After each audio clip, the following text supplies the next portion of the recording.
ان کی بات ماننے پر مجبور ہوتا ہے۔ اللہ کو یہ پسند نہیں ہے کہ اس کی ان کی حالی رد کرے، ان کو روتا ہوا، ان کو گڑ گڑاتا ہوا، عاجز کرتا ہوا اللہ دیکھ سکتا، اس لیے ان کی بات ماننے پر مجبور ہو جاتا ہے۔ یہ گیپ نہ ہو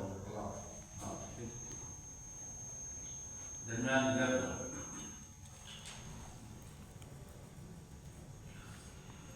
تو یوں سمجھے کہ ایاک نعبد و ایاک نستعین کی یہاں تشریح کی گئی ہے، اور فاتحہ میں یہ فرمایا اہدنا الصراط المستقیم، اللہ سے سیدھی راہ پر چلانے کی، کہ ہم نے راہ تو دیکھ لی ہے اور ہمیں سیدھی راہ پر چلا۔ تو یہاں فرمایا ذالک الکتاب لا ریب فیہ، اگر صحیح راہ پر چلنا چاہتے ہو تو یہ کتاب ہے جس کے آنے میں، جس کے سچے ہونے میں اور جس کے قابل اعتماد ہونے میں کسی قسم کا کوئی شک نہیں ہے۔ تو یہاں یہ فرمایا گیا، اور صراط الذین انعمت علیہم میں اجمالاً 3 جماعتوں کا تذکرہ تھا۔ ایک منعم علیہ جماعت جن پر اللہ نے انعام کیا، اور ایک مغضوب علیہ جماعت، اور ایک ضالین، 3 کا تذکرہ کیا۔ اس کی ابتدا میں ان تینوں کی جو ہے قدر وضاحت کر دی گئی کہ الذین یؤمنون بالغیب، یہ لوگ جو ہیں یہ انعمت علیہم کی تشریح ہے، اور ان الذین کفروا سواء علیہم، یہ مغضوب علیہ لوگ ہیں، اور ومن الناس من یقول آمنا باللہ وبالیوم الآخر، یہ جو لوگ ہیں یہ ظالین ہیں، یہ گمراہ لوگ ہیں، جو منافق قسم کے لوگ ہوتے ہیں، ہر ایک کے ساتھ دل جمتا ہوں، ہر ایک کی تعریف کرتا ہوں۔ تو قدر ذرا تفصیل سے یہ بیان کیا گیا، تو یہ یہاں یہی فرمایا، اور فاتحہ میں یہ دعویٰ صورت یہ تھا کہ الحمدللہ، تمام صفاتیں کا سازیاں اللہ کے لیے ہیں، اور اس کا یہ جب اللہ کے لیے ہیں تو ایاک نعبد و ایاک نستعین، اور یہاں عبادت کی تمام تقریباً اقسام کو سورہ بقرہ میں بیان کیا گیا۔ اب سورہ بقرہ کا خلاصہ سمجھے، ہمارے جو مشائخ ہیں وہ خاص طریقے سے جو بڑی بڑی صورتیں ہیں ان کے حیثیت مقرر کرتے ہیں کہ یہ اسرائیل سمجھنے کے لیے یہ پوچھ رہے تھے تاکہ ہمیں سمجھ آ جائے، اور جو چھوٹی صورتیں ہیں وہ بہت سی صورتوں کو ملا کر ایک حصہ ہوتا ہے، تو آخر میں باب چلتے ہیں، بہت سی صورتوں کو ملا کر ایک ہی چلتا ہے، اور جہاں مضامین چلتے ہیں۔ سورہ بقرہ جو ہے یہ فسطاط القرآن ہے، قرآن مجید کا خیمہ۔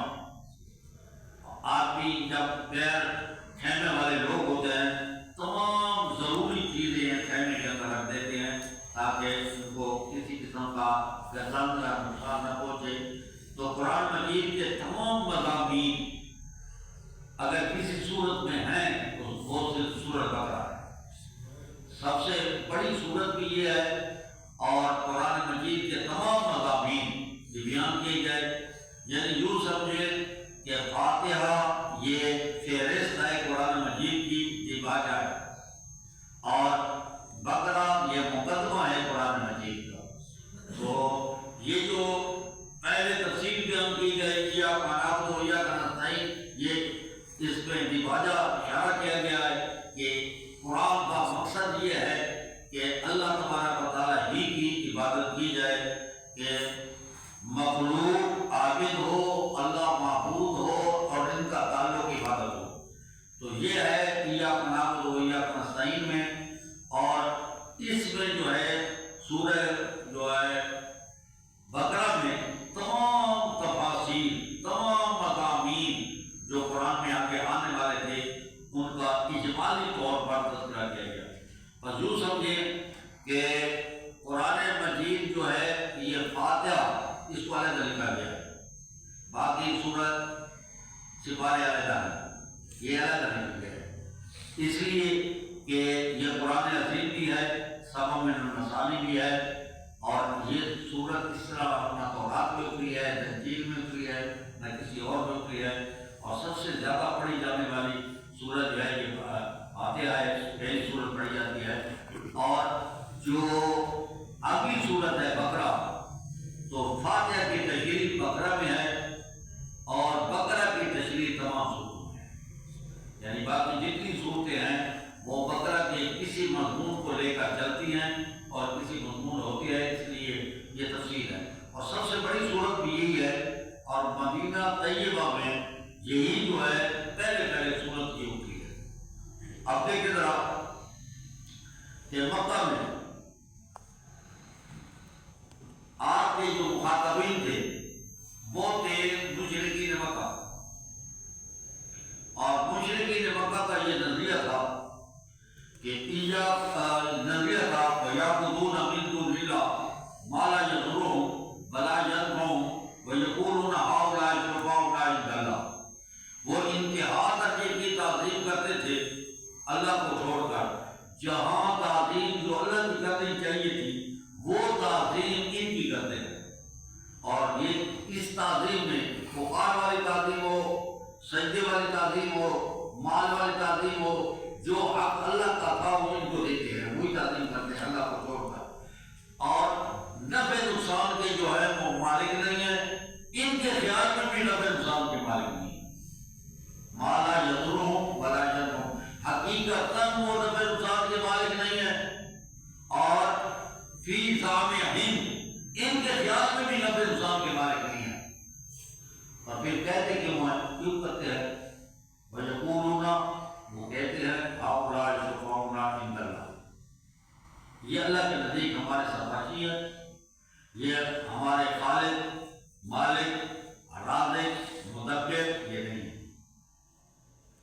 زارع اور نافع یہ نہیں ہے، یہ صرف ہمارے سفارشی ہے، بس اللہ کا قرب، ما نعبدهم الا ليقربونا الى الله زلفى، ہمارا ان کی تعظیم کرنے کا قطر کوئی مقصد نہیں ہے سوائے اس کے کہ اللہ ہمیں قرب اللہ کا نصیب ہوتا ہے، اللہ کا قرب نصیب کرنے کے حاصل کرنے کے لیے ہم ان کی اجازت دیتے ہیں، ہم ان کے سجدے کرتے ہیں، ہم ان کی اجازت دے کے تعظیم کرتے ہیں، صرف قرب حاصل کرنے کے لیے۔ یہ ہمارے شیخ مولانا غلام اللہ خان رحمہ اللہ فرماتے تھے کہ یہ سیکنڈ کلاس کے مشرک ہیں، سیکنڈ کلاس کے مشرک ہیں کہ یعبدون من دون اللہ ما لا یضرهم ولا ینفعهم ویقولون هؤلاء شرکاؤنا عند اللہ، یہ سیکنڈ کلاس کے مشرک ہے۔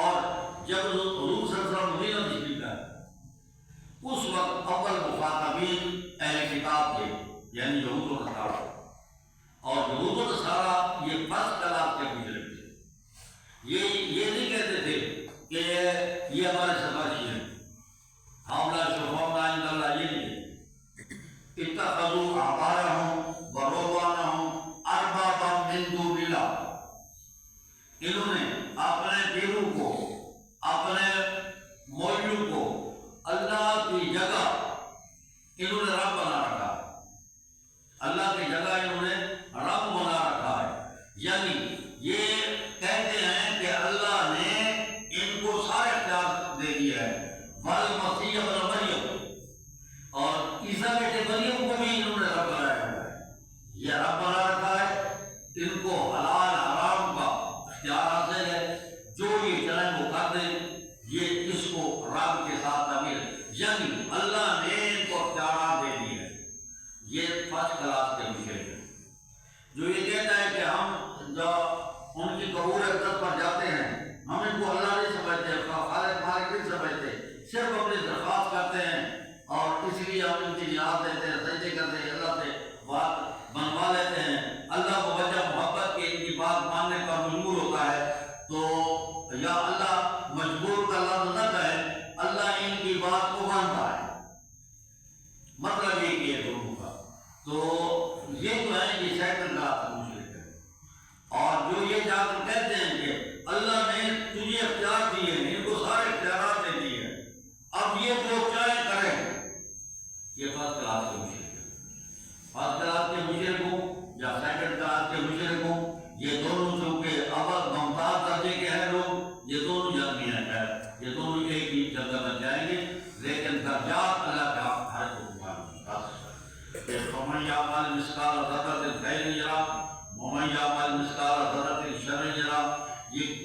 درجے میں کون سا درجہ ہے شرک کا؟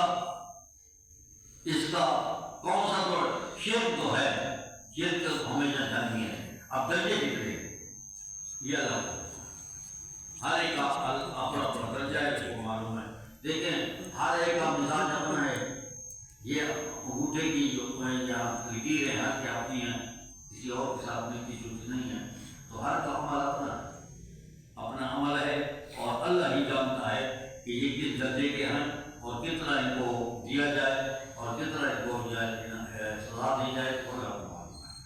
بھارت شیر کے اگر 100 کوڑے ہیں یہ تو سب کو ملے گی. شیر کے علاوہ جب ان کے علاوہ استاد رسول کہتے ہیں یا ان کے علاوہ ضرور کہتے ہیں فلاں یہ جمع ہوتے ہیں اور ان پر کتنے ہیں. اور شیر کے درجے ہیں.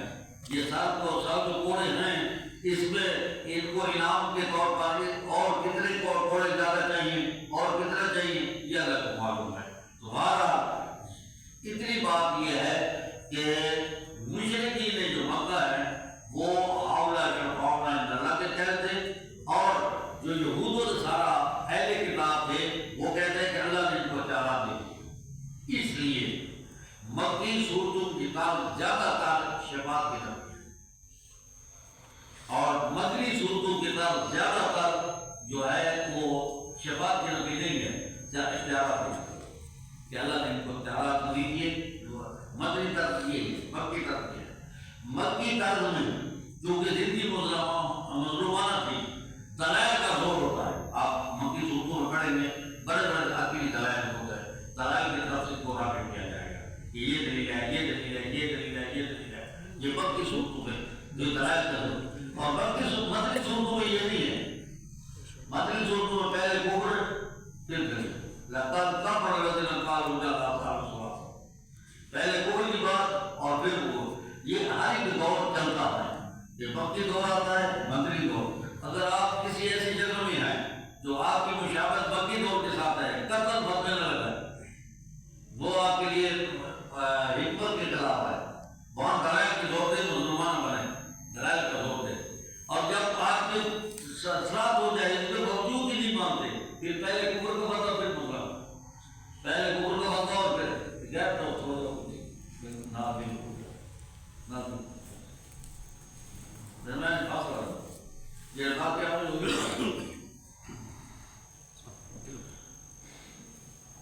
یہاں تک یہ بات ہے.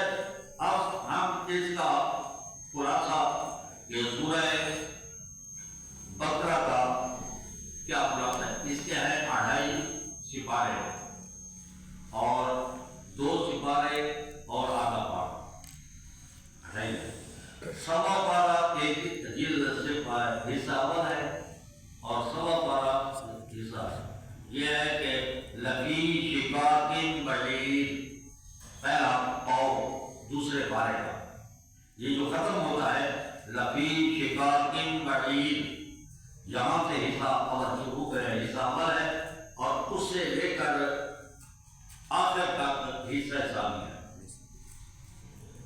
حصہ اول میں 3 مضامین کا بیان ہے. پہلے مضمون توحید، پھر اس کے بعد صداقت قرآن اور اس کے بعد صداقت رسول، اور دوسرے حصے میں جہاد فی سبیل اللہ اور انفاق فی سبیل اللہ. بس یہ 5 مضامین ہیں. اس کے چلتے ہیں پہلے حصے میں 3 مضمون اور دوسرے حصے میں 2 مضمون.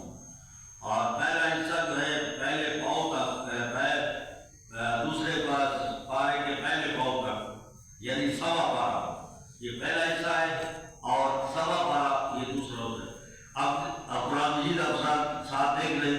پہلا حصہ 4 سے لے کر آیت نمبر 88 تک.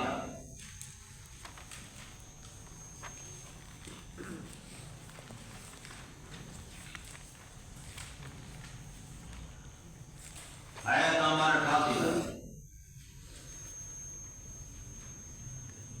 فَقَلِيلًا مَا يُؤْمِنُونَ، یہ پہلا حصہ ہے، پہلا مضمون ہے. یہ اس تک توحید